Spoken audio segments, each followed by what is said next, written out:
Gotta show the dogs covered too. in cobwebs. Oh. Team Stubbs. That's right. What do you expect from Team Stubbs? With Looking good. cobwebs. That's right. Well, thanks for joining us today on Hoyt's Bowhunting Whitetails.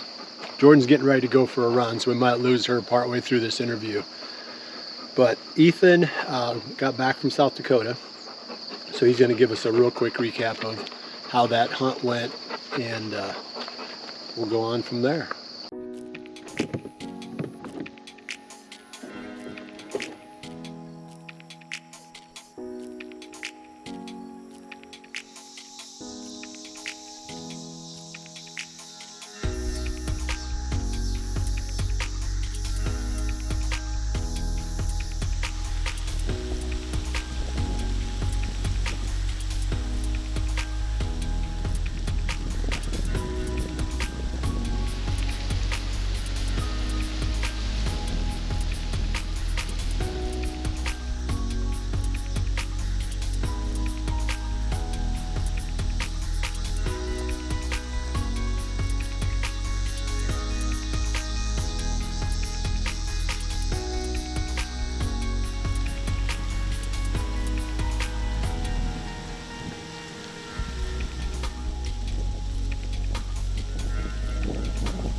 So tell us, you didn't come back with a deer, but kind of tell us how it went, a little bit about how you hunted, and then you can go, Jordan, if you want. She wants to go, right? No, so it's definitely a fun hunt. It's always fun to go hunt a new place and try to, pattern the deer. Is that you breathing hard, or is that the dog? Well, both, probably. Come on, Bentley, get away. But one of the unique challenges to this hunt is 110 degrees. So we knew the deer were going to be by the water. Thankfully, we were right next to the river, so we were able to get in a stand, in between their bedding area, the food, and the water. What types of places were you seeing the deer? I mean, we were talking before you left that you're going to try to pattern them on food, but also that if it was dry and it was hot, right? So kind of talk about what the deer were doing and what you were seeing. Yeah, so the deer, basically, we were in a spot to funnel them from bedding to food to water, and they were obviously all going to water. I mean, it looked like the middle of the rut. Their tongues were hanging out. They were straight downwind. It didn't matter. They were like as thirsty as could be. Jordan just took off, but it was gravel fly. Yeah, it was. I don't know. I've never seen deer go to water like that. It was kind of reminded me of like a water hole antelope hunt, just with the entire river. These deer would run as fast as they could across this big hayfield that's 100 acres or bigger, just a giant hayfield. It was so open. That was one of the challenges we ran into, was getting them close enough for a bow shot. And yeah, that's the hardest part, I think, in that big country like that, because you got to find something that funnels them down. And that's why I always rave about those micro plots and hunting those small food plots, because the shots are going to be close and you're not going to see tons of deer, but what you do see is going to be close. The dogs went with, so we're going to have to do a dog reclamation. Come on, Duke. Hey, Bentley. Come on, buddy. Come on. He's a good runner. Come on. You put him in. We'll put him in.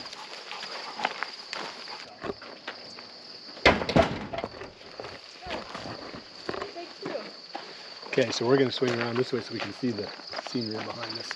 Changing leaves. Yeah, they are starting to change just a little bit. So we're back to this topic of trying to hunt these big fields. So what did you do? I mean, what was your strategy there? Well, like I said, we knew the destination was the water.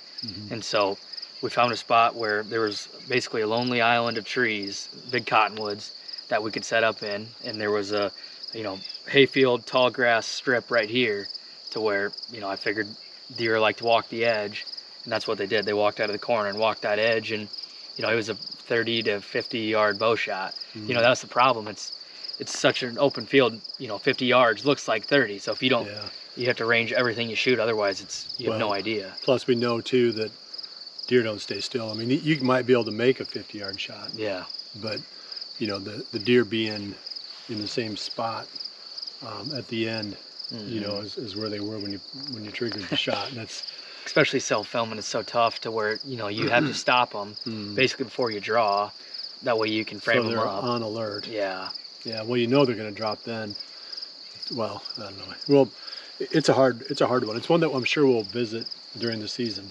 You know, how to handle shots past 20 yards, because you know, in the same way we talked about how the behavior of the bucks are all different, it just seems like how they react to the shot, you know, it's really, really unpredictable. It's unfortunate, but anyway, not to detract away from your story.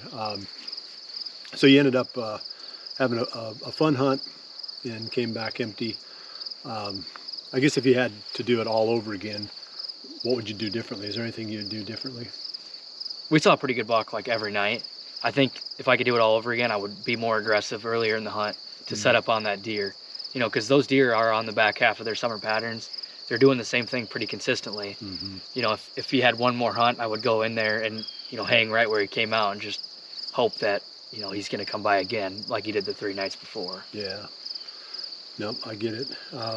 So good. Well, the rest of this episode is going to be Jordan and I putting the trail cameras out on the farm. And finally, we are in business. This is it. You know, we've been talking about it for a few months. You know, what kind of bucks might be here, you know, where they're going to be living, how are we going to hunt them. Well, that whole process of breaking that down and finding that out starts tomorrow. We're going to put the cameras out tomorrow, and every 3 days from here on out, I'm going to be checking those things. So should be a fun story. Hopefully, as we build this, I'm going to talk a little bit in this episode about where we're putting the cameras and why we're putting them in certain spots. Some of the strategies involved with, you know, getting that, I call it like the net, you know, so that the fish can't slip through. You know, how do you build that network of cameras on your farm so that you can learn as much as you can without, you know, messing up the behavior of the deer. So we'll jump to that next. Hoyt's Bowhunting Whitetails is brought to you by Redneck Blinds, Code of Silence Apparel, Hunt Stand Pro Whitetail, Fuse Accessories, Elevate Tree Stands, B3 Releases and Broadheads, and Hoyt.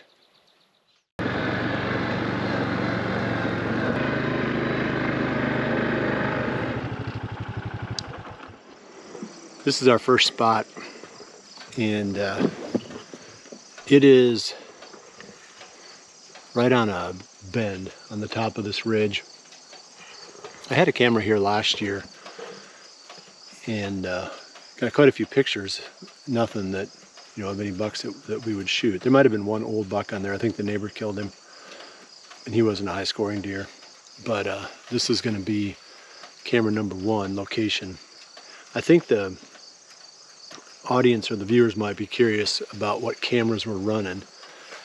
We don't have a camera sponsor, so we're just testing a whole bunch of different models. We've got Bushnell, Cuddyback, Muddy, Exodus, and then we've got cameras from a new company that hasn't really hit the market yet. We can't really talk about those much, but we get a chance to test them. So we'll have a good idea at the end which ones hold up and which ones take pictures under the widest range of conditions. Kind of fun. Not only are we trying to find the best deer on the farm, but we're trying to figure out which cameras work the best. Any thoughts on this spot? The reason I like it, 2 things, is right on the main trail, which makes it super easy to, you know, to check it without really disturbing the deer. And then behind us, out on this point, it's probably a traditional bedding area for the deer, because, you know, like we've talked so many times, they like to bed out on these points.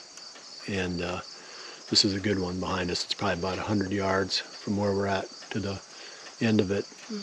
And any deer bedding there should kind of work out onto this trail. And, you know, we should be able to, within a couple of weeks, we'll know what's here. You know, something might move in, but we'll have a really good idea really quick what's living out on that point. So do you think by now they've mostly kind of adopted their fall ranges, or is still a traveling like a transition period? Yeah, I think it's still a transition. I like to start now anyway, because you start to get, like I said, you've got to get those cameras kind of broken in, so to speak, those locations where the deer aren't suspicious of them anymore and they get comfortable. Because we're not wearing really any protective, you know, apparel for scent. And every time I check these from now on, I'm going to wear those waders. So, you know, probably should be doing it now, but they're so used to us coming in here. And Right, that's what I was gonna say. I mean, I run up here, the dogs run through here. It's not like there's never been people up here before that they wouldn't have experienced. right. I just don't want to leave a bunch of scent around those camera Right. locations once we get them kind of, like I said, where the deer get used to them and accept them. Because how long do you run them for? 2 weeks before season or so? No, I mean, I'll run them right up until like the 15th or 20th of October. Oh, okay. Yeah, so anyway, to answer your question, I don't think that they've settled into their fall ranges by any means. Yeah. I think that really starts to maybe take place around the first part of October. I think they're in that state of dispersal now, kind of scattered around, filtering, you know, through the different areas, trying to reestablish, you know, maybe where they lived last fall, making sure that they're still the king, you know, all that stuff that they go through with their dynamics of their, you know, the herd. So that takes time, but we do learn stuff now. It just isn't as relevant as what we'll learn in about 2 weeks. Right, it's kind of like take it with a grain of salt. Yep, it just keeps getting more and more useful the deeper into the fall that we get. That makes sense. It's so hard. Yes. Should have brought a bucket of water or something. Should have brought a hammer.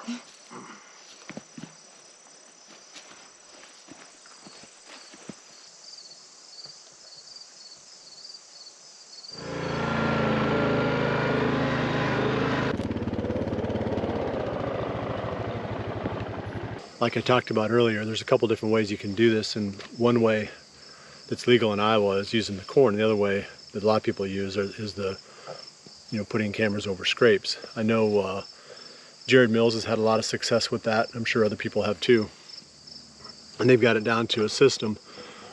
Scrapes are starting to pop up now, so there's a pretty nice one right along the trail here.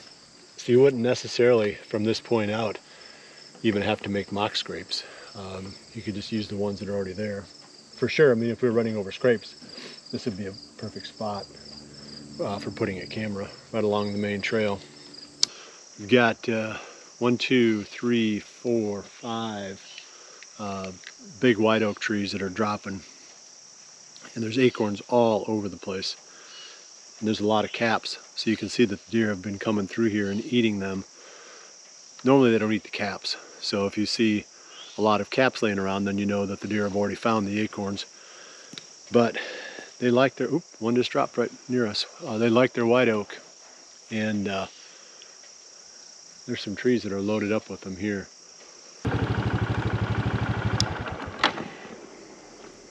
This is the spot that we call the open gate, and Jordan sat here quite a bit last year.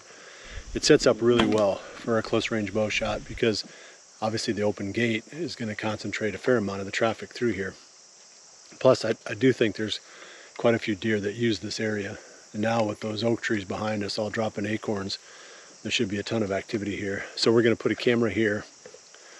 Once again, it's right on the main path, which makes it pretty easy to check without disturbing the deer very much. I mean, they hear us coming and going quite a bit through here. So You've done a lot to this plot since last year too. yeah, we planted it. Well, we documented a lot of it on the Dream Farm series, but you know, I planted this to cereal rye and I think it was winter greens or the tall tine tubers from Whitetail Institute. It's a little bit of it's growing, just a little bit, but gosh, it could use rain. You know, if we'd have gotten a couple of inches of rain after seeding this, it would be awesome right now. You wouldn't even hardly be able to walk through it. It'd be so thick.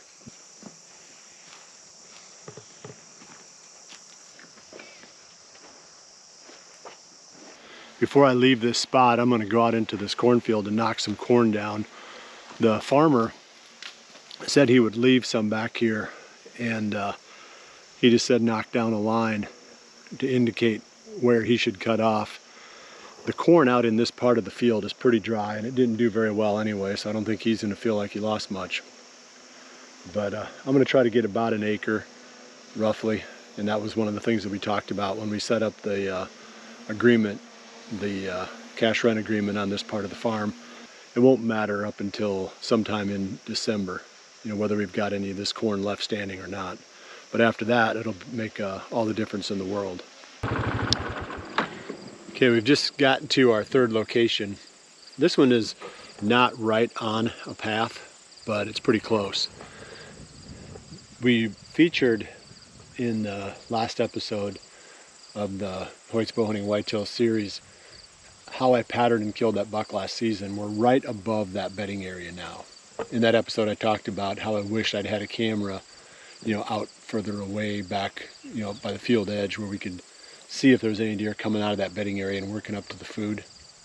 But there was cows in there last year. I didn't do it. Well, this is that spot. So I'm going to put a camera here that should tell us what's bedding out on that point, which is pretty cool because they're more likely to pull off that point and come up here toward the cornfield probably than to go most any other direction. Mm-hmm.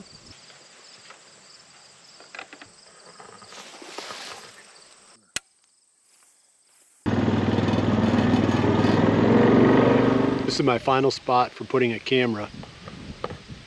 It's like most of the other ones.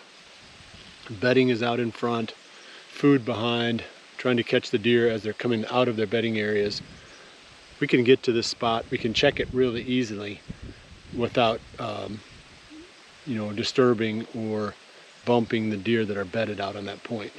We should get a pretty good inventory of what's around. You know, it'll be at least a week before they really start using these well, but then we'll know. We appreciate you joining us today on this tour of the farm, little apple tasting, acorn seeking. What else did we do? Looked at water holes. Mm-hmm. Some cake recipes might be coming soon. Nice. With Winke Farm grown apples. Yeah. Not that second tree though. No. First tree. That's what we'd give to our enemies. Yes. That'd be bad. Well, we appreciate you joining us. We'll see you right back here again next week for the next episode of Hoyt's Bowhunting Whitetails. And remember to always dream big.